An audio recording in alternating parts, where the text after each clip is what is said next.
Apesar das incertezas no cenário externo, como acabamos de ver, troca de ataques entre Estados Unidos e Irã, ameaça dos Houthis de fechar outro estreito importante, Bab el-Mandeb, o mercado voltou a reduzir agora a projeção para a inflação brasileira. A gente mostra como é que ficou o boletim Focus divulgado hoje pela manhã pelo Banco Central Brasileiro.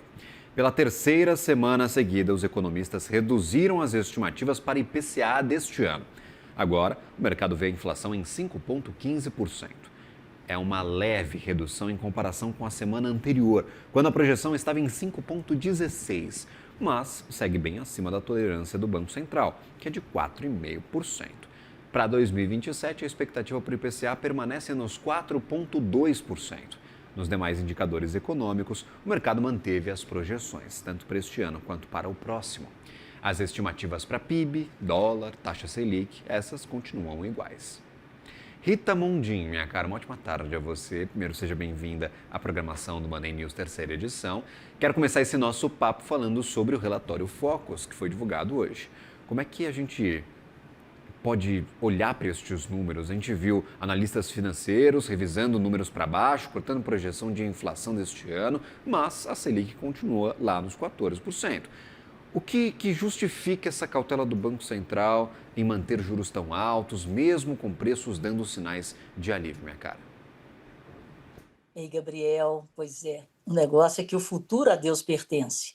Então, no curto prazo, nós tivemos, na semana passada, números apontando uma desaceleração da economia brasileira no segundo trimestre. É essa desaceleração da economia no segundo tri que fez, na minha opinião, com que a maioria dos economistas fizessem esse leve corte na projeção de inflação, como você mesmo disse, né, de 5,15 para 5,16. Mas a taxa Selic foi mantida. Afinal de contas, o conflito no Oriente escalou. Então, ainda nós não temos, sob o ponto de vista do mercado externo, né, as pressões não cederam, aumentaram. Mas, sob o ponto de vista do mercado interno, a gente viu um certo alívio na inflação de serviços e um certo alívio também nesse crescimento, né, motivado por excesso de demanda, com o governo em ano eleitoral, botando linha de crédito na rua e aumentando, turbinando os benefícios sociais.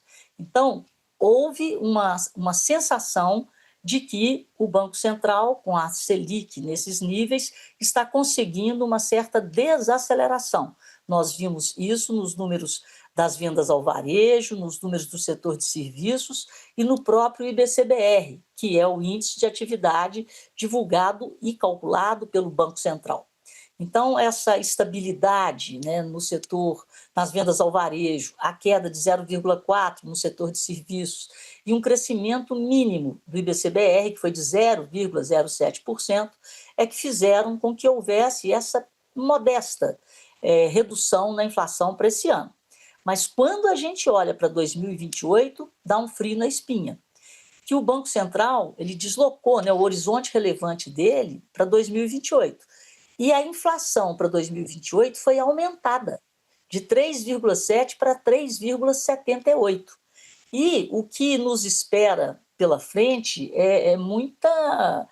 vai ser uma montanha-russa, e tudo vai depender principalmente da posição do novo governo, que pode ser o mesmo, em relação ao tratamento das contas públicas. Como sempre, o nosso grande problema estrutural no combate à inflação e na possibilidade de redução de juros é o comportamento do governo no seu excesso de gastos, no equilíbrio que não chega nunca.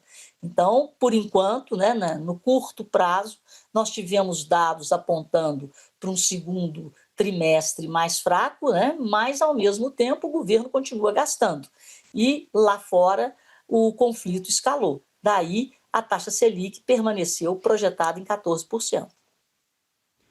Agora, Rita, a gente passa de taxa de juros para consumo, porque a polêmica taxa das blusinhas caiu no mês de maio. E apesar da implementação do imposto sobre os produtos importados até $50 para tentar equilibrar o jogo, a indústria nacional está reclamando que continua perdendo mercado recentemente. O que está falhando nessa política fiscal e como é que a gente pode reverter os impactos para o setor têxtil brasileiro? Afinal, o que servia como uma salvaguarda para essas companhias, a taxa das blusinhas, já não existe mais e dificilmente vai voltar a existir até o final deste ano. Exatamente, por causa da eleição. Então, algo que já estava consolidado, a pedido até do próprio governo para aumentar a arrecadação, foi revogado em maio e o que nós assistimos foi uma explosão de 116% no aumento dessas compras em volume, se compararmos com junho do ano passado. Então, foi só tirar o imposto que o pessoal fez a farra mesmo. E o que aconteceu? O volume que está sendo importado é tão grande que a média calculada foram de 910 mil pacotes por dia. Então, houve uma importação em relação a junho do ano passado de 27,4 milhões de pacotes.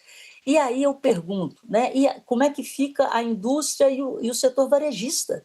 Houve um corte do CAGED, isso não é coincidência. Assim que o imposto foi revogado, o CAGED registrou um corte de 70 mil postos de trabalho no setor de serviços, e só no comércio foram mais de 40 mil postos cortados. E eu quero também fazer uma pergunta aqui, eu vou pesquisar e trago para vocês. Eu quero ver o desempenho dos Correios. Será que os Correios conseguiram capturar, pelo menos os Correios, conseguiram capturar grande parte, né, dessa logística e faturarem mais? Mas para a indústria nacional e para o varejo foi um desastre.